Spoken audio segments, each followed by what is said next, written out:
Warning, the following audio transmission is based on theory and is intended for entertainment purposes only. It's Doomsday and its affiliates will not be held liable for anything your dumbass does. Listener discretion is advised.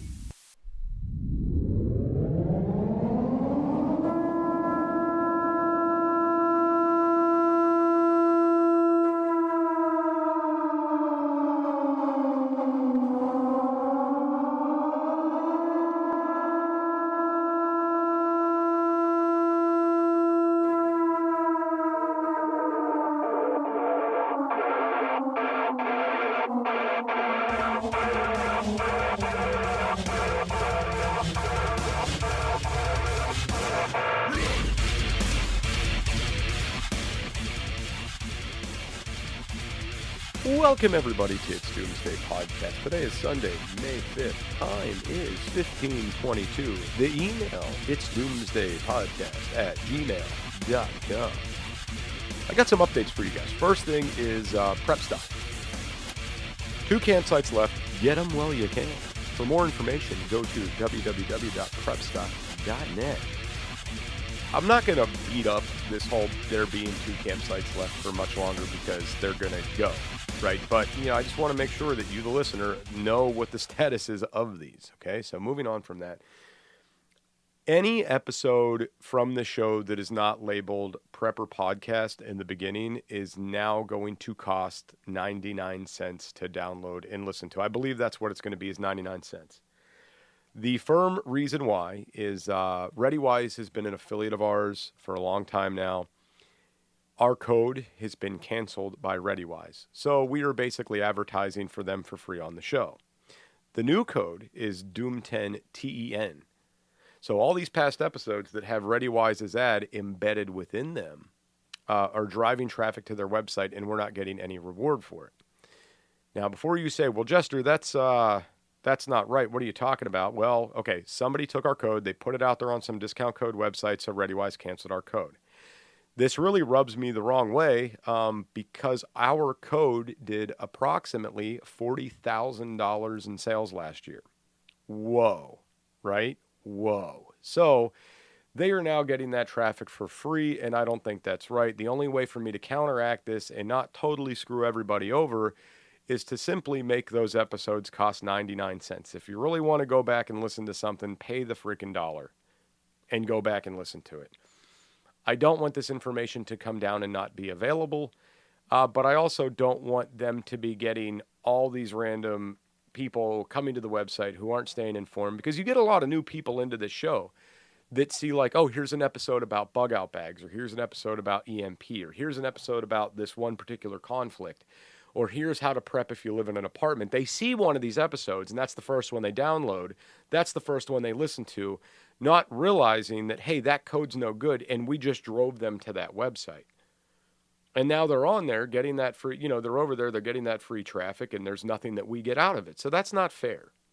So from now until further notice, any episode that is not labeled Prepper Podcast will cost $1.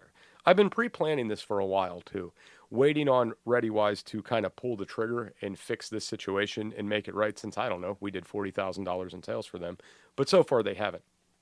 So that's where we currently stand. Now, I want to get into this further, potential conflict with China and what that may look like for you, the listener of the show, and the prepper, because there's a lot of moving parts to, the World War side of this and the war with China side of this that most people don't talk about. Are you looking for something kick-ass to add to your closet? Reaper has the hookup for t-shirts, hoodies, button-ups, hats, beanies, and plenty of other badass products. You can check out Reaper Apparel Company at www.reaperapparelco.com and use code DOOM10 for 10% off. Jester only stands behind brands he believes in, and Dan at Reaper Apparel has a mission, and Jester is on board. Go check out www.reaperapparelco.com today and use code DOOM10 for 10% off your entire order. Why be a sheep when you can reap? Use code DOOM10 for 10% off at www.reaperapparelco.com today. So if you've not been following, the stories in the news or any media or any social media, if you've been in the dark, there is now new things coming out that China has drastically increased their military budget. Somewhere in the tune of $700 billion. $700 billion with a B dollars. And that is a substantial increase, okay? It was never that big from my understanding from the things I've read. It's never been that big. And they have went up like threefold from where they were at. And if a country is going to do that, if their military is going to do that, it's either A, they see something coming and they know it and they're trying to get prepared for it, or B, they are planning something and they had to increase that proposed budget. Now, it could be very simple, and it might not be as bad as a picture I'm painting. I might be painting a really bad picture with this. It could be as simple as, China's seeing this Russian-Ukraine conflict, and they're seeing other conflicts arise, and they might just be sitting there thinking to themselves, we need to put more of a military budget over here, just in case something happens, we are prepared for it. However, my brain and the conspiracy inner workings of myself tells me that no, they're probably getting ready to cause a conflict. So they're like, hey, let's get this budget up now. That way, when we start this conflict, we have all the money we need and we don't have to divert funds, and we have all this money here now that we could start preparing for, right? That's kind of how I'm looking at it. So I don't really know a good place to start, in realm to show you guys what we would lose as soon as we would get into a great conflict with China. So I figured what I would do is maybe we would just kind of go with some of the items that are made in China and what effect it would have if we lost these items. So we're going to start with the first, probably the most popular thing that people would notice are the iPhones, okay? Some iPhones, not every single one of them, are manufactured in China. And some of them are assembled in China. They have parts from China, whatever. So the iPhones are pretty popular. Everybody likes the iPhones. And if those would cease to be produced, that affects our communications. You're not getting your upgrade. Maybe you have to switch over to an Android or a different device. Maybe you have to use an old device that doesn't work as well. Maybe it affects job performance, communication with your family, etc. Right? So the iPhone's a big one that I think everybody can be like, holy crap, I never thought about that. The next thing I would bring up would be the Nike shoes. Okay? And this is something that affects me in zero shape. Like, doesn't affect me at all. I don't buy Nike products. In fact, I can't stand Nike products. I don't buy them. All right, I think they're overpriced, trashy products, and they use child labor, and there's all these things that go on. I do not buy Nike. So this does not affect me. But if you're a person that's like, that's all you buy, you like brand specific, Nikes are your jam, things like that, maybe this affects you. But this is a very mainstream thing. So there's a lot of businesses in the U.S. that just sell shoes and make money off the retail side of Nike. Like, I mean, how many times have you been to, like, outlets and there's a Nike outlet and that's, it's all they sell is brand specific. Or you go to places like, I don't know what's out there anymore, like Foot Locker, things like that, and then you go there for your Nikes. Well, now they're taking a hit because they can't get product, right? So, Dell computers. Now, Dell computers is something that it's like, I don't know how bad that's going to affect things because I personally do not use a Dell computer, and I personally don't see a lot of Dell computers used. So even when I worked like in retail and stuff, a lot of things were IBM. But I don't know what else Dell computers makes and manufactures. So if you're someone out there that knows this and you use their products, this might affect you. Maybe we use Dell for different things within customer service to, make our phones run better. Or maybe that's what the power company uses to keep the lights on. I don't know. But what I do know is it's one more thing that's made over there. Levi jeans was something that really kind of hit me. Like, I don't buy Levi's, so I don't care, but Levi's are like one of the highest rated jean companies, like longest lasting, etc. I've tried their jeans. I don't like the way they feel. I don't like the way they fit. Therefore, I don't buy them, so it affects me in no way, shape, or form. But I'm sure they're not the only blue jeans that are made overseas. This particular company outsources some of its manufacturing to China, so they might take a hit. You might not be able to buy the jeans that you want, maybe. The next one on the list, I don't care at all about, but Barbie dolls. And kids' toys, I don't think are something that I'm really concerned with anyway. This is going to affect retail outlets, right? Like, this might affect sales a little bit at places like, Walmart or the occasional toy store if you see one, because I don't even see those anymore. Or maybe like Target, something like that, because they don't have that one product on the shelf anymore.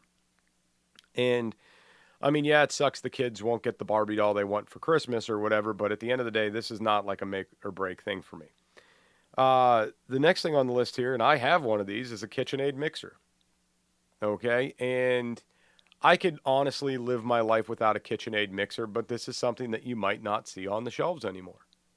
If we get into a war with them, people are going to buy them up. They're not going to be able to restock the shelves, and you might want one and not be able to get one. Converse sneakers. Again, Converse is a subsidiary of Nike. Okay, so if you're not getting your Nikes, you might not be getting your Converses. Okay, that's it. The next one on the list is Xbox, which, I mean, if it's the apocalypse, if we're at war, are you really going to be worried about playing Xbox? Probably not. But if there's another big lockdown during a conflict and you want to get your gaming console, you might not be able to. I think the economy might actually take a hit on this, because you got kids who want to upgrade these things and get the newest one every year, or maybe there's breaks and they want a new one. There's a lot of money made in the video game realm, okay? Ralph Lauren, don't wear any of their stuff either, and don't care to. Disney toys, that's another one on the list here, which, again, is something that I don't care about, but would affect retailers, would affect the kids during Christmas, things like that. HP printers. Now, this, to me, is something that I think would have some sort of an effect. And the only reason I'm saying that is because if we get into any kind of a conflict where communications are limited, say servers are down, there's power issues, you might find people sending more things by U.S. mail, especially if our networks and things are compromised, or if like our email addresses are being consistently hacked. Maybe you start printing things and mailing them, and you have, think about it. When we went through the pandemic, we were really limited on printers. I remember my wife trying to buy one, and she was telling me they only have like one option available. They're not getting printers because of the lockdown.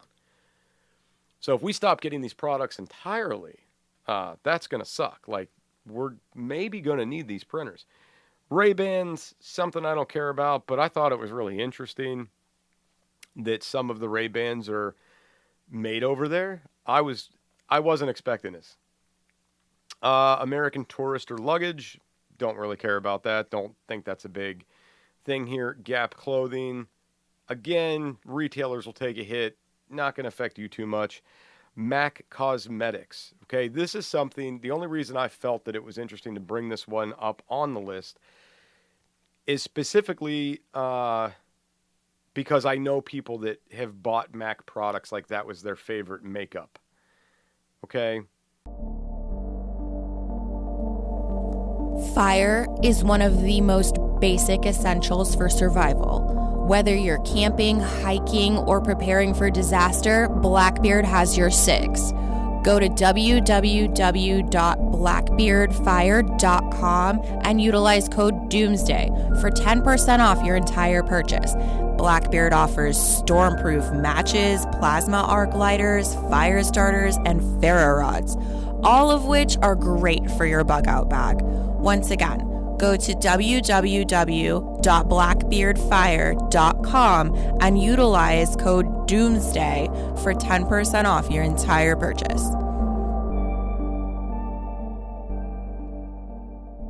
So, if you guys want to go back through this list, I mean, there are tons of lists out there, but now those are the main things that we really use. And if you're wondering where you can find this list at, this is on geeksforgeeks.org. This is a list you can look up. and it'll tell you everything that's being made over there and things that are brand specific. So let's get into the food items. Instant noodles, probably not that big of a surprise that instant noodles like ramen are made in facilities in China. So stock up on your ramen noodles for the apocalypse, ladies and gentlemen. Frozen vegetables. Thought that was interesting because some frozen vegetables, like American brands of frozen vegetables, they may have been produced in facilities in China where they are packaged and processed and frozen for distribution. So I thought that was interesting. Canned fruit, one of those things you would stock for doomsday. Canned fruit coming from China. Might be limited on that. Which is shitty because in any kind of wartime thing where there's power outages and stuff like that, those are going to be the items you want to buy for the shelf life. So that sucks. Snack bars, things like protein bars, granola bars, things like that, a lot of those are manufactured in China. Again, a great shelf-stable food to have for the apocalypse. People might be buying those up, so you might not see those on the shelf. Sauces and condiments, things like soy sauce, barbecue sauce, different dressings, things like that are made and produced in China, then shipped to the U.S., okay? And then, just a lot of overall packaged snacks, chips, pretzels, crackers, all that kind of stuff is made and manufactured and packaged and shipped to the U.S. from China. Instant coffee, which, again, instant coffee is a great doomsday thing to have. Your instant coffee is fantastic. Also coming from China. Breakfast cereals. Now, this is something that doesn't affect me in any way because I really don't eat cereal, but the kids like it, so they would suck if I couldn't get the kids cereal, I guess. It's amazing when you start going through this list and you realize how many items are how reliant we are on them. How reliant we are on China. Your frozen foods, your frozen entrees, all your, ready-to-eat things you pull out of the freezer and pop in the microwave, a lot of those are made and shipped over from China. Packaged baked goods are another thing on the list. Your cookies, your biscuits, things like that are, the sweet treats. They're same thing. Packaged there, shipped over. And some of these things, they're not regionally specific to China. They might be made in a different country, then sent there for packaging, then sent over. Okay? And it's wild to me that a lot of people don't know this information. It's pretty crazy. So now think to yourself, we just went through all these common products that a lot of us use on a daily basis, and this isn't even scratching the surface on the items that we make here, that we package here, that we distribute here, that we specifically buy the packaging from China. So to give you kind of a general idea of the packaging from China and how much is actually taking place. I mean, I've talked about this for years with you guys, and we've talked about the idea of the milk cartons, the egg cartons, all these different packaging items, the bread bags, all coming from China. But here's a good article from Volza.com.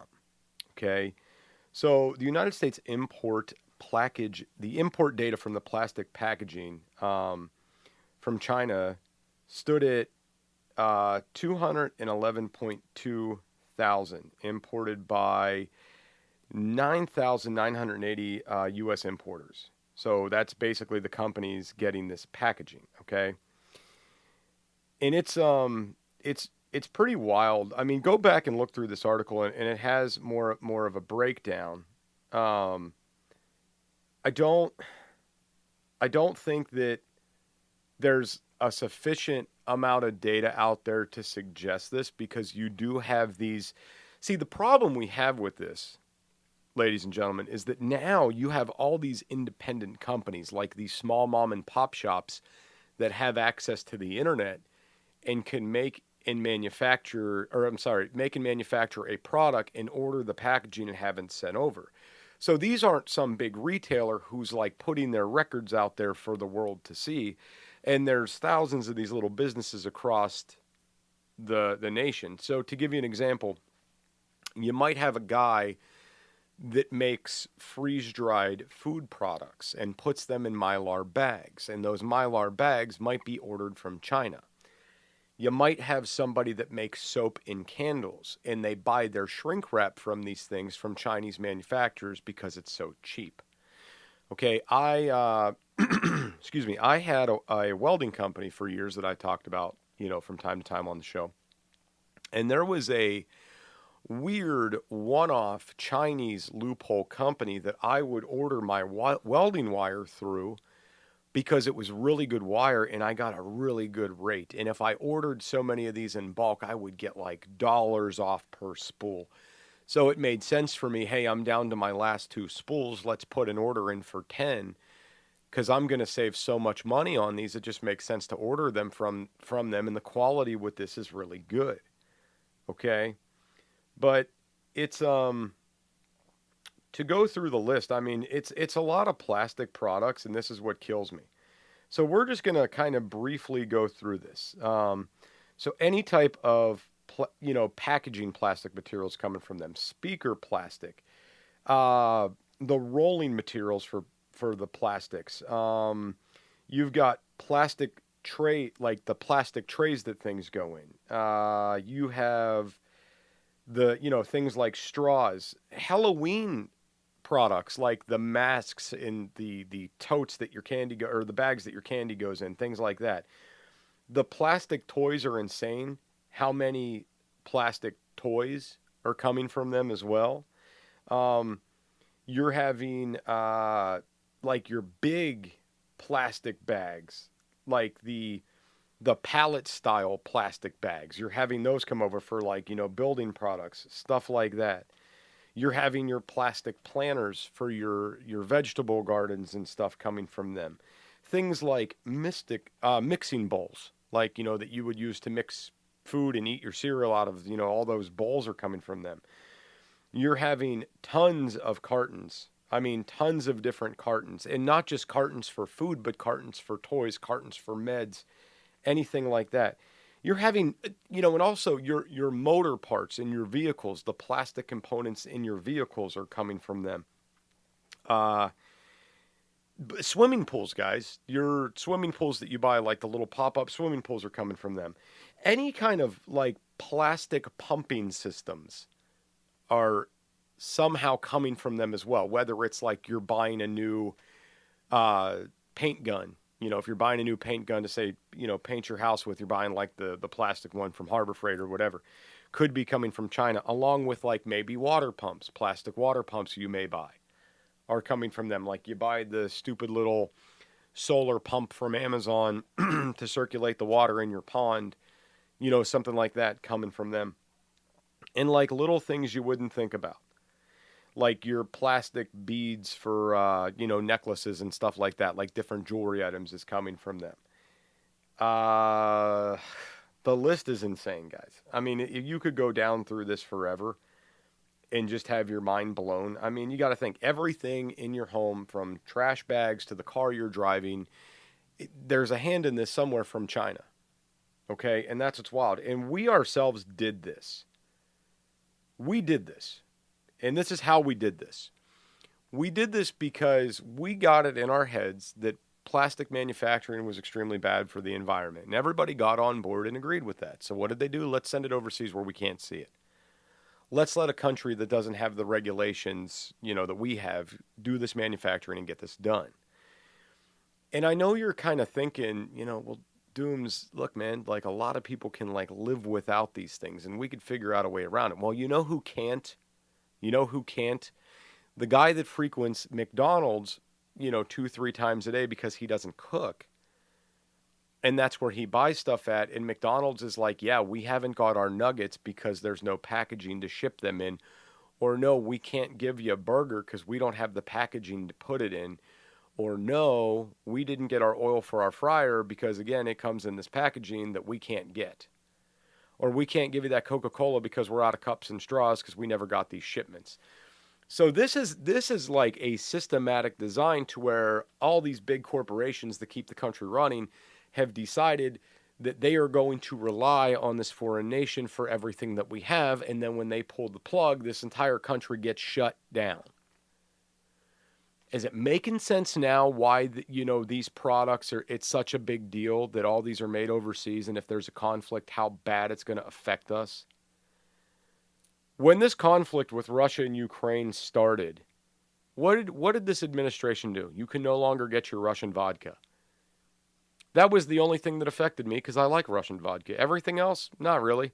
Did I pay for it at the pump? Oh, yeah, I did. And we're still paying for it at the pump.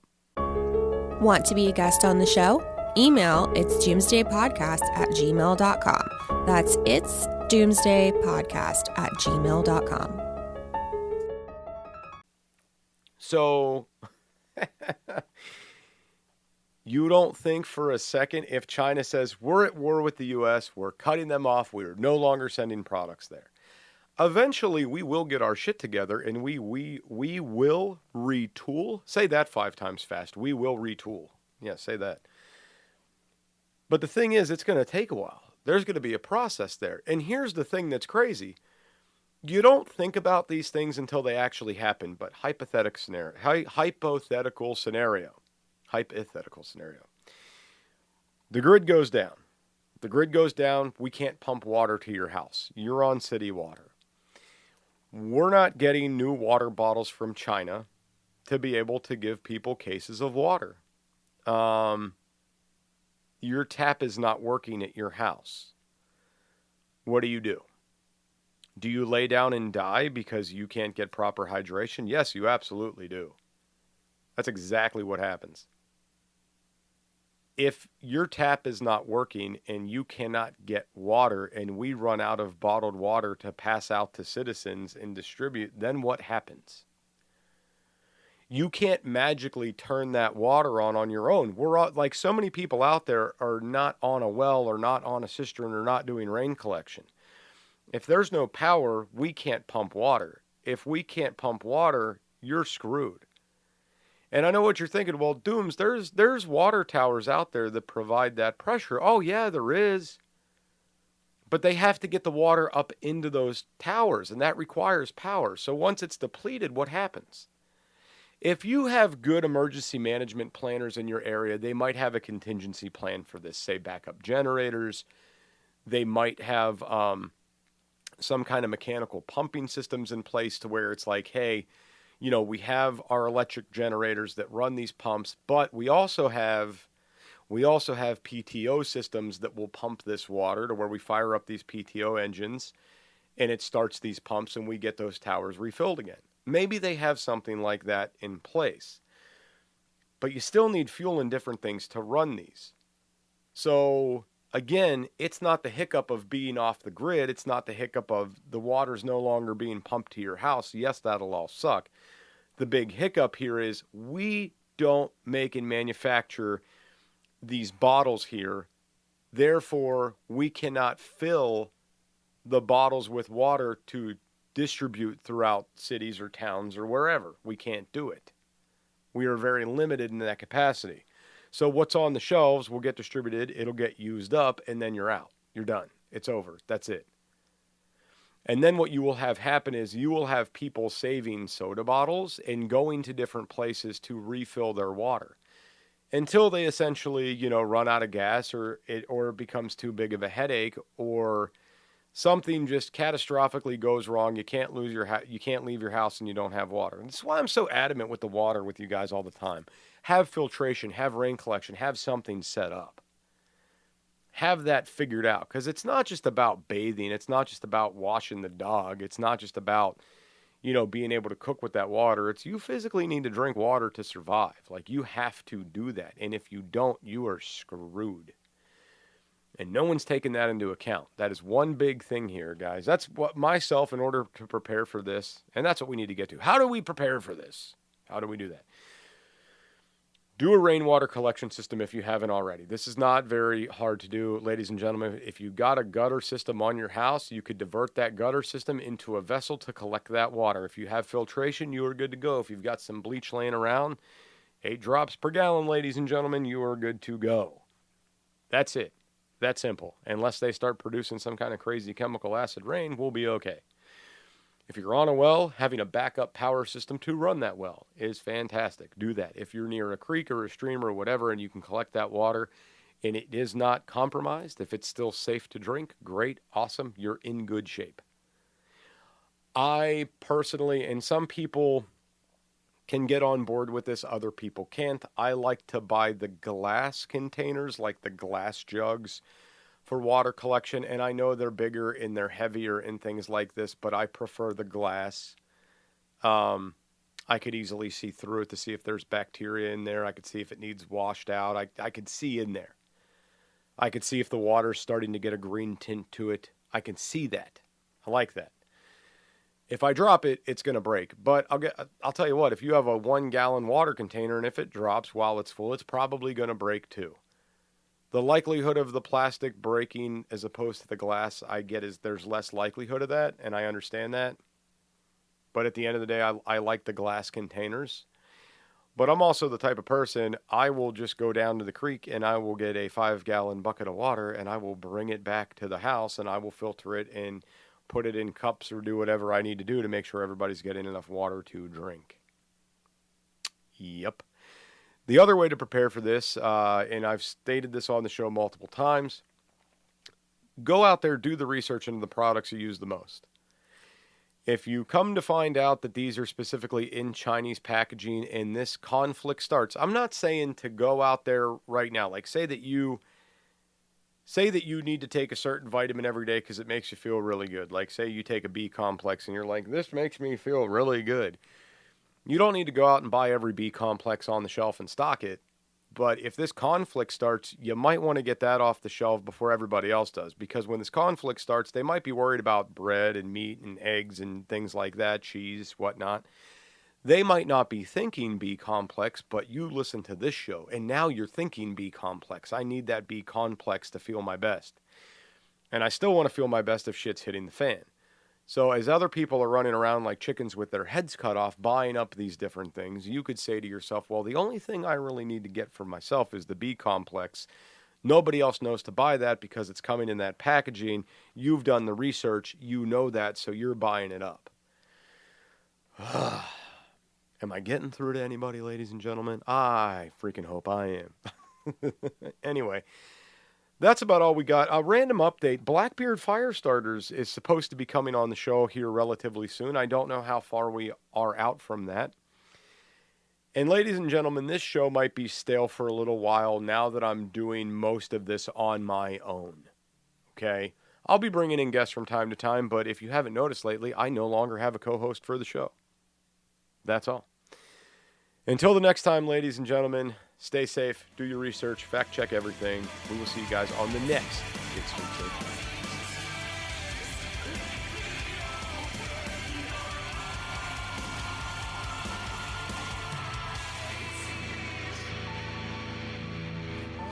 This is an emergency action message.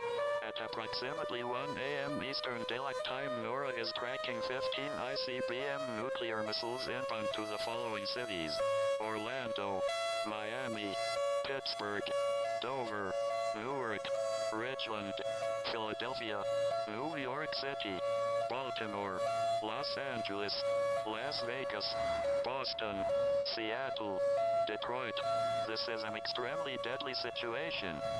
Stay tuned. The next emergency message will be a presidential address.